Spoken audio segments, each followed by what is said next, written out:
Choose the actions on your cards to move, battle, gather resources and more with trick-taking spin and conquer this universe of arcs. And in this video we'll be teaching you how to play Arcs, game designed by Cole Worley and illustrated by Kyle Ferrin and published by Leader Games. And hello everyone, it's Stella and Tarrant here from Meeple University. Alright, let's get to the classroom. In Arcs, players are spacefaring societies within the Reach, a rugged expanse of space over which all players are fighting for power. Over up to 5 chapters of play, players will build up their own armies and infrastructure, position themselves and battle each other, all in the aim of scoring power points by setting and then winning objectives at the end of each chapter. Whoever can score the most power over the course of the game will be the winner. To begin the video, I'll take you through the setup and introduce you to the components. Unless otherwise stated, all components in the game are limited by the number which come in the box. Take a player board and take all of the components in that matching colour.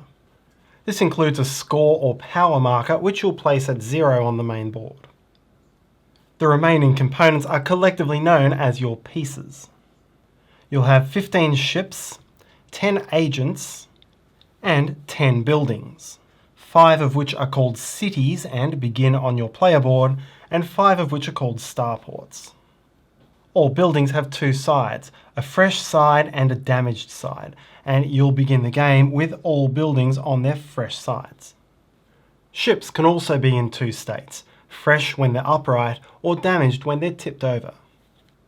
And across buildings and ships, this effectively represents them having 2 health points on the map. Your agents are only ever in a single state. Throughout the game, any reference to a piece in the colour of the player taking an action is called a loyal piece. A piece in one of that player's opponent's colours is called a rival piece. Set up the main board and place the following neutral pieces on it. The 0 marker on ambition declared, the chapter counter on 1, and the 3 ambition markers on their blue sides arranged from highest to lowest. Make supplies of the resources, material, fuel, weapons, relics, and psionics. There should be 5 copies of each resource. Likewise, make supplies of the battle dice, assault, skirmish, and raid. There should be 6 of each. Set up the action card deck, which has this back and a front which looks like this. You'll use the entire deck in a 4-player game, but at anything fewer than 4, separate out all of the 7s and 1s and return them to the box. You won't be using them. What will remain will be cards ranging from 2 to 6 in 4 different suits. Take all the cards and shuffle them up, and deal a hand of 6 cards to each player. Randomly choose one player to take initiative. This is effectively a first player marker. And in the 2-player game only, the player without initiative may, after looking at these cards, choose to mulligan, discarding them and drawing a full new hand of 6 to replace them. Discard all of the mulligan cards and undrawn cards to the discard pile. Discards are always face down, and you may never show your hand to another player. Knowledge about which cards are live and which ones are not is an important part of the game's card play tactics. Cards with this back are either voxes or guilds, and you'll shuffle all of those together and then deal out a face-up row of 3 in a 2-player game or 4 otherwise. The face-up row is known as the court. For your first game, you should set aside the large-sized leader cards and the smaller lore cards. You can start to use these once you better understand the game. Now set up starting pieces on the map by drawing a setup card from your player count. The map of Arcs is broken into 6 clusters. Each cluster is divided into 4 systems, 3 of which are planets and 1 of which is a gate. The entirety of the map is never in play. You'll use these arrow tiles to block out the gates, which your setup card excludes, and these circular tiles to block out all of their associated planets. Then place starting player pieces, Whoever has initiative is player 1, and the numbers go clockwise from there. Each player places 3 fresh ships and a fresh city in the A system of their number. Place 3 fresh ships and a starport in your B system, and place 2 fresh ships in your C system or systems. Check the resource produced on the planet where your first buildings were placed and take one of each resource, adding them to these slots of your player board, the A resource on the left. Finally, in the 2-player game only, check which resource is produced by each of the 6 out-of-play planets, take one of each, and place them in the ambition slots which depict those resources, with weapons going to Warlord. This both reduces the number of those resources available in the common supply, and has a special impact on scoring which you won't see at the other player counts. You're now ready to play. Arcs is a tactical wargame played in chapters. During each chapter, players will use the cards in their hands in something which resembles a trick-taking game, using the cards they select to declare their actions and fight for initiative. The types of actions players will be taking include constructing buildings and ships, taxing resources and capturing agents from cities, moving around the Reach and battling opponents to break down their armies and earn trophies, or influencing and securing the most powerful cards in the court to gain access to their abilities and to capture the rival agents who surround them. All scoring in Arcs comes from ambitions, competitive objectives which players will declare and then fight for. Each chapter, up to 3 ambitions may be declared by the players, and at the end of the chapter you'll evaluate who is in first and second place, and those players will score the points. Ambitions come in 3 types. The Tycoon, Keeper and Empath each refer to 1 or more resources, and it's whoever has the most of that resource on tokens or guild cards who will win the ambition. The Warlord is all about destroying your opponents, won by whoever has the most rival pieces as trophies. And the Tyrant is all about capturing agents, won by whoever is holding the most captives. The lowest scoring ambition flips over after each chapter, meaning the stakes become higher as the game goes on. And you'll continue playing either until the end of the 5th chapter, or the end of the chapter in which someone reaches at least the threshold value for your player count. And whoever has the most power at that point will be the winner. So now let's have a look at the sequence of a chapter. To begin each chapter, each player is going to have 6 cards in hand. The chapter then proceeds across a series of rounds, and generally speaking, in each round, each player will get the chance to play 1 card, starting with whoever has initiative and going clockwise. Once all players are out of cards, the chapter is over, and while this will usually take 6 rounds, this won't always be the case, as there are some ways for players to play multiple cards in a round, or gain new cards to their hands. To begin a round, the player with initiative takes a turn. That player takes 1 card from hand and plays it face up into the lead slot. This may be any card. Each card has 4 features. A number, which ranges from 2 to 6 or 1 to 7, depending on your player count. The icon for one of the ambitions. This is always the same for cards of the same number. A number of pips, which could be as many as 4, shown underneath the number. And one of 4 different suits, which is represented by the name, colour and illustration. Having played a lead card, you may next optionally declare the ambition printed on the card. Take the highest remaining marker and move it to the matching ambition.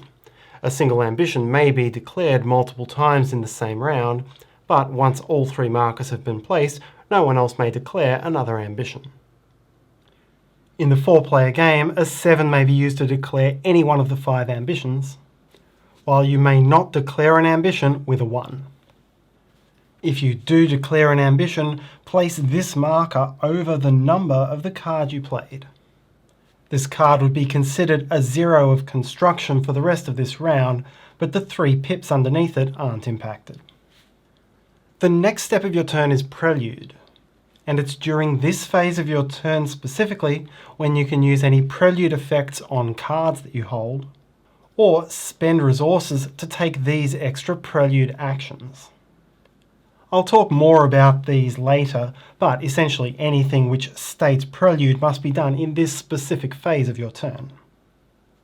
Finally, take actions. There are 7 different actions in the game, and each suit gives you access to either 2 or 3 of them. You may take one action among those available on your suit for each pip on the card you played. Once the lead player is done, play passes to the next player clockwise who still has cards in hand. That player now plays one card into this box, and there are 3 different ways to do it.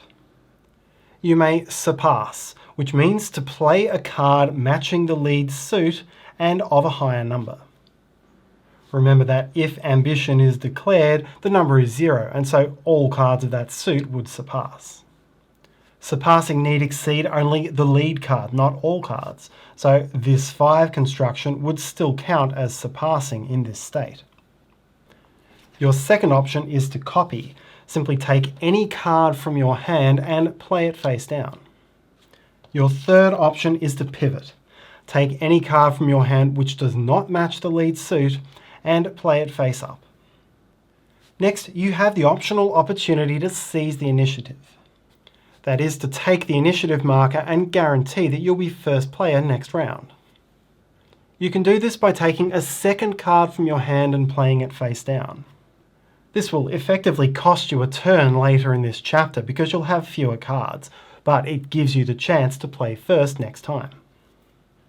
In the 4-player game, there is a second way to seize initiative, which is to surpass using the 7 of the lead suit. When you seize the initiative, take the marker and lay it down beside your board. This signifies that no other player may seize it by any means in this round. You do not seize the initiative by leading with a 7, only by surpassing with it. Having chosen whether or not to seize initiative, then you have your Prelude phase, where you get the same choices that the lead player had. Finally, resolve actions, and how you do this depends on whether you surpassed, copied, or pivoted. If you surpassed, then you may perform one action matching the suit you played for each pip on the card.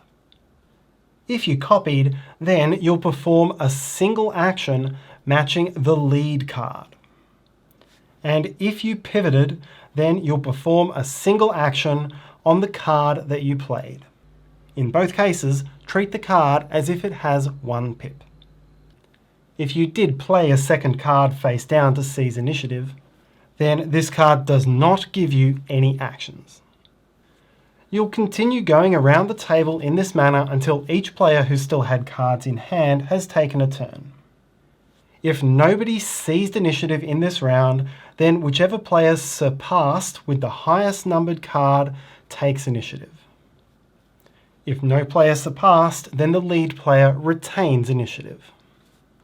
Finally, discard all played cards face down, remembering not to reveal any cards which were actually played face down. Their contents are known only to the players who played them. The initiative holder will now commence the next round. So, understanding the card play, now we'll have a look at the game's 7 basic actions. First is Build, present only on construction cards. Here you have 2 options.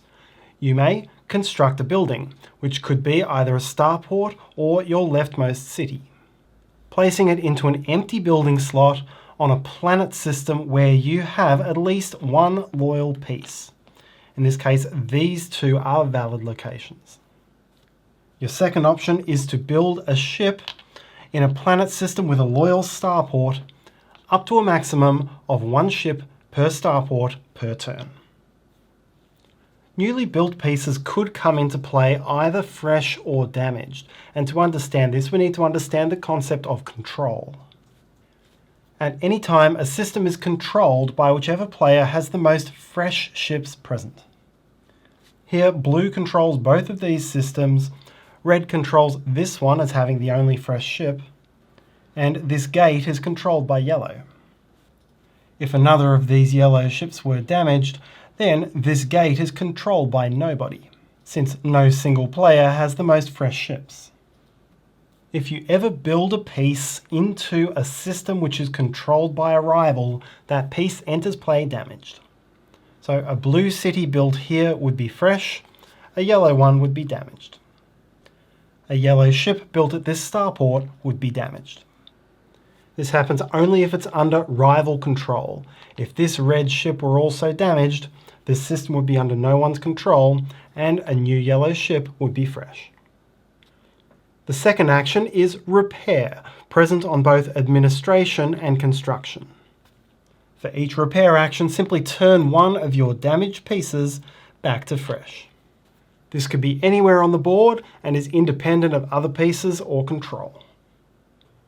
The third action is tax, present only on administration, and this is one of the main ways of gaining resources. When you tax, you'll be taxing a city, and this can either be any loyal city or a rival city in a system which you control. In this case, yellow could tax either of these two yellow cities or this red city which it controls, but not this blue one. Each single city may be taxed at most once per turn. When you tax a loyal city, simply gain one resource matching that planet. If it's a rival city, then you still gain one resource matching that planet, but you also capture one agent from the supply of the player whose city you taxed. Captured agents are placed in your captives box, while any new resources you gain are placed into these open slots along the top of your player board. When you gain a resource, but only at that time, you may freely rearrange resources within your storage. And if you ever gain above your capacity, you must discard down. You may not tax any individual city more than once per turn. The fourth action is influence, present on both mobilization and administration. For each, simply take an agent from your supply and place it on any one card in the court. There's no limit to the number or combination of agents which may be placed on cards. The fifth action is secure, present only on aggression cards. Choose a card from the court where you have more loyal agents than any other rival. Right now, red could secure this card and yellow this card. These ones are in ties and could not be secured. Take the card you've secured and add it to your player area. You can have any number of cards. Return loyal agents from the card to your supply and move rival agents to your captives. If there's a when secured effect, resolve it now and replace the card in the court. The sixth action is move, present on mobilization or aggression. There are two ways to move, standard or catapult. For a standard move, take one or more ships from a single system and move them to an adjacent system. You don't have to move all of your ships present. This would be a valid standard move for blue. Systems are adjacent as long as they're connected by a single line, or across a gate arrow. So, for example, this planet system is adjacent only to these two other systems, while this gate system is adjacent to these 5 systems. You may never enter a system with one of these out-of-play markers, and this hub in the center of the board is considered out of play. The other and more efficient way to move is by catapult, and here you'll be moving one or more ships from a system containing a loyal starport. Here you'll take the group of ships and you'll move them through any number of adjacent spaces, optionally dropping off ships along the way but not picking them up, until you reach a planet system or until you reach a gate system controlled by a rival. In effect, this gives you free and immediate access to another planet anywhere on the board as long as you're not blocked at an intervening gate. So, for example, yellow could catapult these 2 ships from this starport all the way around to one of these planets. Blue could catapult these 4 ships into this gate, which nobody controls, drop ships off, and complete the move at this yellow-controlled gate. Meanwhile, since blue controls this gate in front of the red starports, it effectively means that red is blocked off from catapulting. The key thing is that you can only go to a single planet system as part of your catapult. This would not be a legal action. The final action is battle, present only on the aggression cards. For each battle, you'll go through the following steps. First, choose the system where you'll battle. You must have ships in this system. Your buildings don't matter as the attacker, and a rival must have at least 1 piece in the system.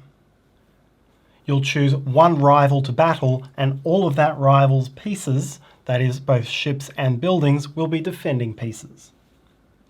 The entire battle is resolved by a single die roll by the attacker. So first, the attacker makes a pool of dice, which will be 1 die per attacking ship, whether it's fresh or damaged. There are 3 different types of dice. Assault, which are high damage to the defenders, but also with a risk of damage to the attackers. Skirmish, which are low damage to the defenders, but no risk of damage to the attackers. And Raid, the highest risk of damage to the attackers, but these will allow you to steal things, resources and cards, from the defenders. You may freely choose what combination of dice you use in any given battle, except that Raid dice may only be used when the defender has either a building in the system or no buildings on the entire map. As such, here if blue were attacking red, Raid dice could not be used, but if blue were attacking yellow, Raid dice can be subbed in. The attacker now rolls the dice and resolves all the icons in the following order. Firstly, for each flame, 1 attacking ship suffers 1 damage. This could be either to make fresh to damaged or damage to destroyed. Secondly, if 1 or more of the dice shows this ring around it, then this is called intercept, and you'll resolve intercept once.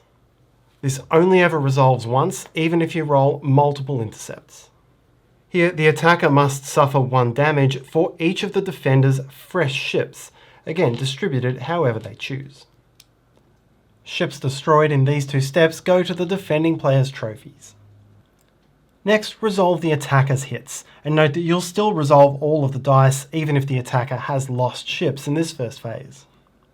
For each of these icons, hit 1 of the defending ships, or if there are no ships left, a defending building.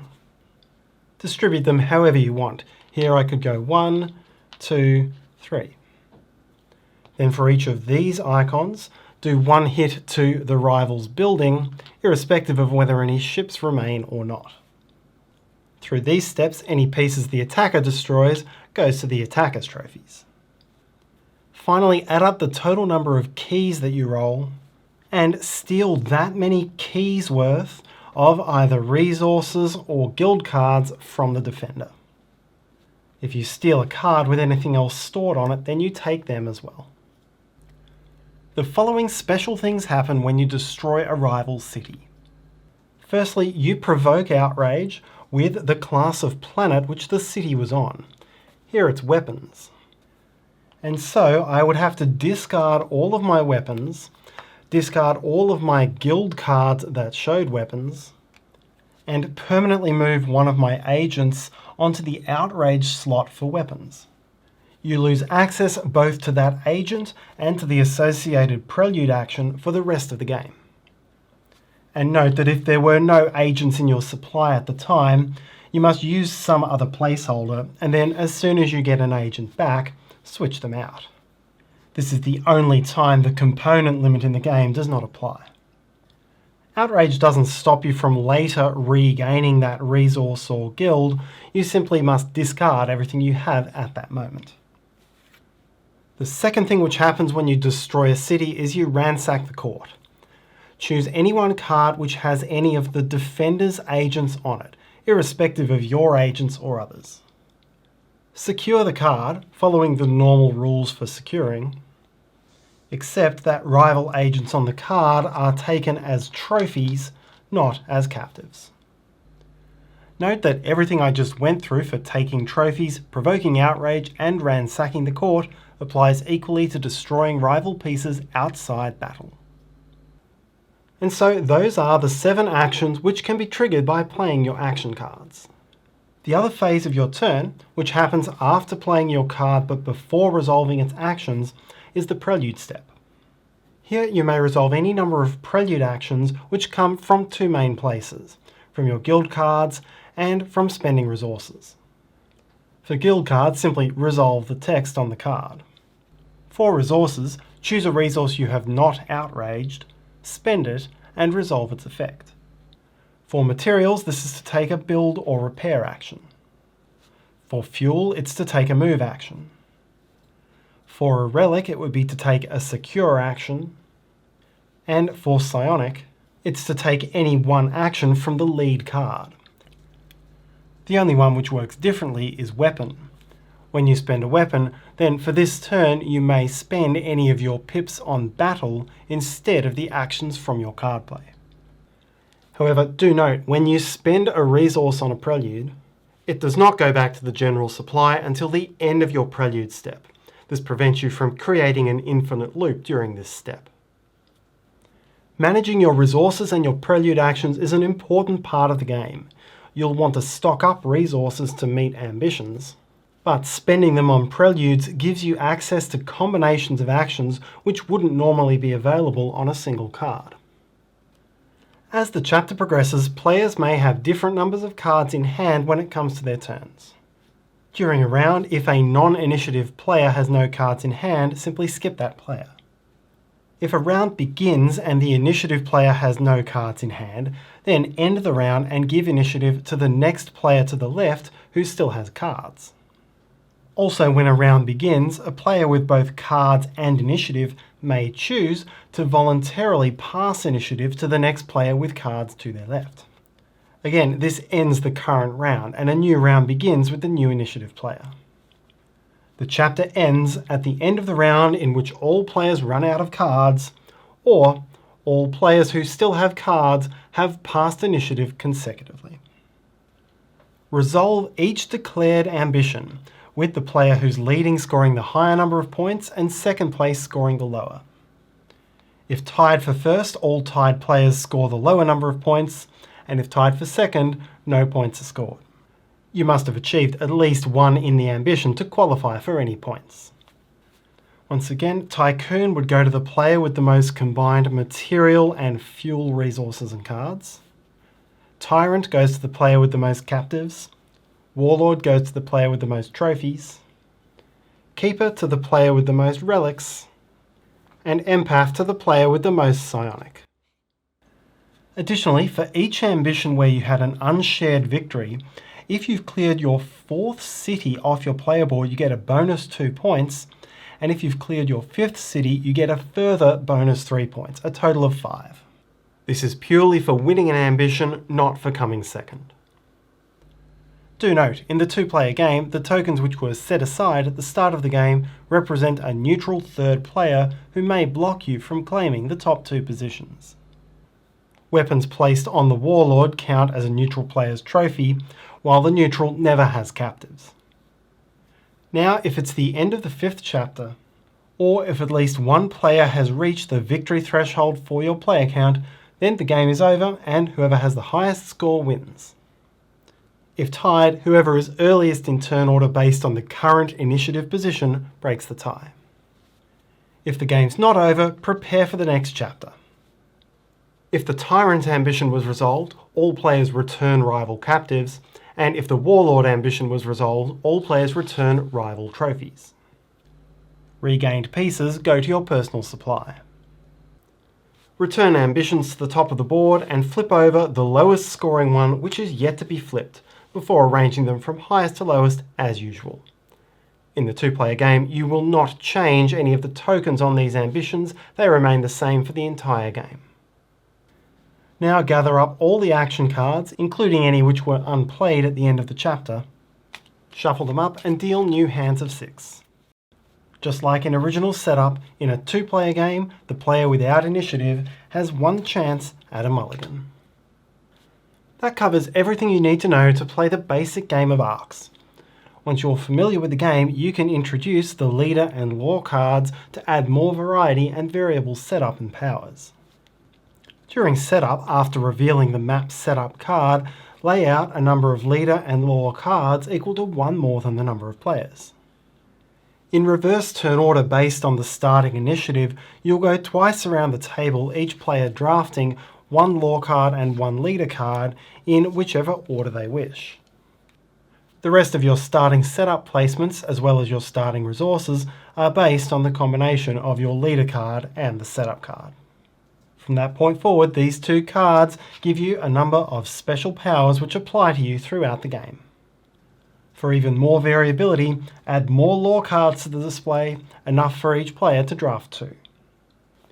The game has further expansions which we're not covering in this video, but if you have noticed these icons beside all of the planets, those relate to the expansion. Finally, as with all games from Leader Games, the rulebook is a version-controlled living document. What we displayed here was correct at October 31st, 2023, and you can check out the link in the description for the most current version of the rules if it has been revised. And that's how to play Arcs. Thank you so much for watching. Your like and comments are much appreciated. Subscribe to see what's coming, and hopefully you have a wonderful day. See you next time.